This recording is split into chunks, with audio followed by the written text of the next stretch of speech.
Hello, I am Chandu Nair, handling the course on marketing management.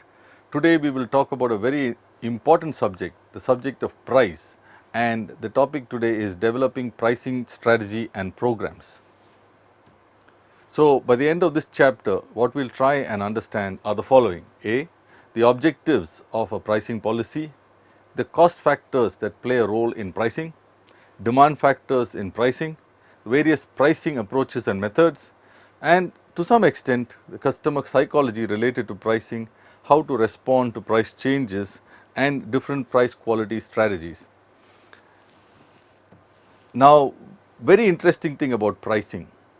All other elements of the marketing mix so far that we have talked about have generally revolved around spending money.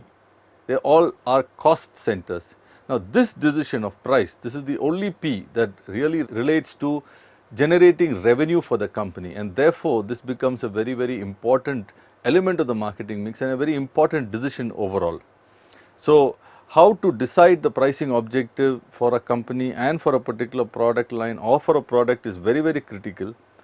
In addition, how to determine the demand becomes very important, because there is a relationship between price and demand, both from general economics point of view and specifically from the marketing point of view.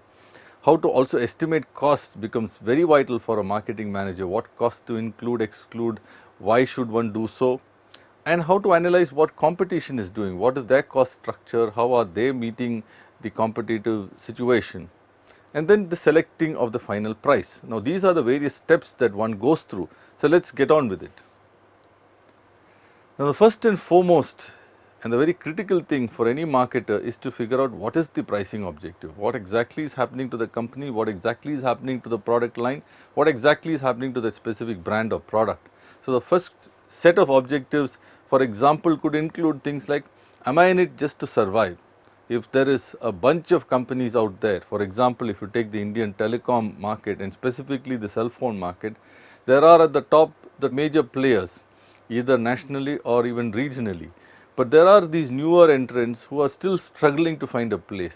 So would you say that somebody like Uninor is in a survival mode at this point in time, while it's a global player in India, isn't in that kind of a mode? It's a big question to ask, and therefore what should its pricing be? So is that a question of survival, or is it to maximize how much of profits you can make? It also depends, like we saw earlier, on things like which stage of the product life cycle the product could be, where exactly does one have competitive strengths, what is one's product positioning, so on and so forth. But is the objective to maximize current profits, or is the objective to maximize your share of market? So you can make out that these are pretty different kinds of objectives, and each has a very direct impact on the price that one chooses to have for a product. Now, also there is the issue of penetrating the market. Many times you know that at this particular price, people will not buy or choose a particular product or service. For example, if you take cell phones again, in the initial phase when cell phone services were launched, it used to cost 16 rupees per minute. Today, in many places, it is in terms of 30 paise or 50 paise per minute. And that too, it's not for the full minute, the pulse rate is also changed. So actually the value to the customer is significantly better. And what has happened, the cell phone market, which was just very restricted to a few people, has exploded and is crossing 500, 600 million in terms of population in India alone. So that's a fairly huge penetration, and this could not have happened without some aggressive pricing. Now when does market penetration really work? When the market is very price sensitive. There are several products where people are very sensitive to the pricing of that particular product category, and many of those product categories really have seen growth only when the price has dropped. Cell phone instruments and cell phones are already a case that I have talked about.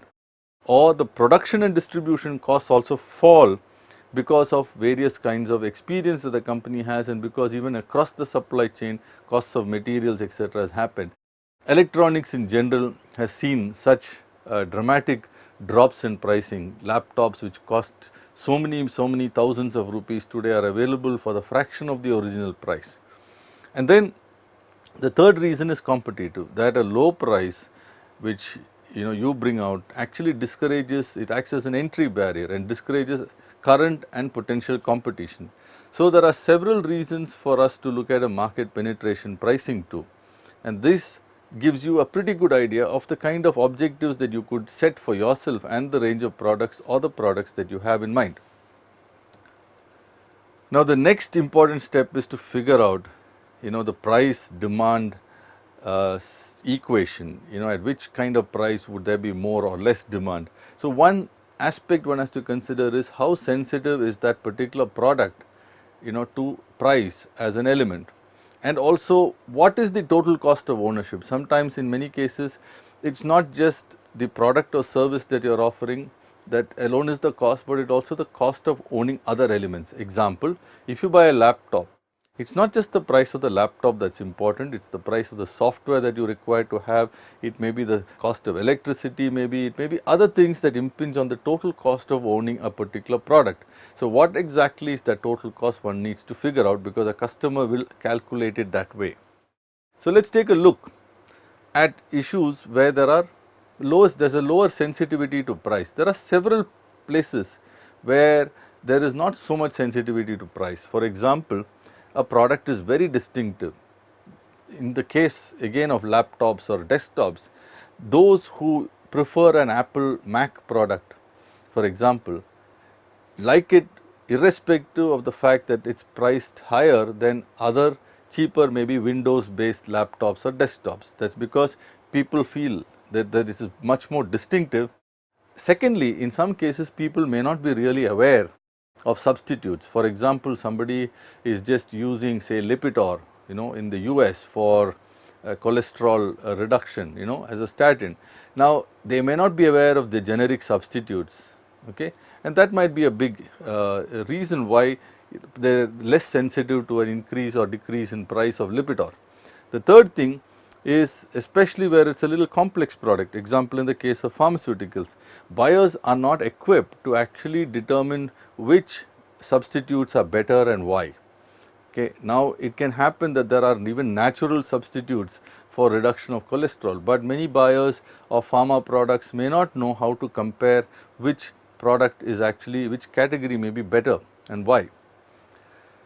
Fourth reason could be that the expenditure for that particular category, say for example salt, in the overall expenditure on food and total groceries or provisions of a household, salt may occupy a very, very low percentage. So it's not worth the time and energy spent in figuring out, really for alternatives or substitutes.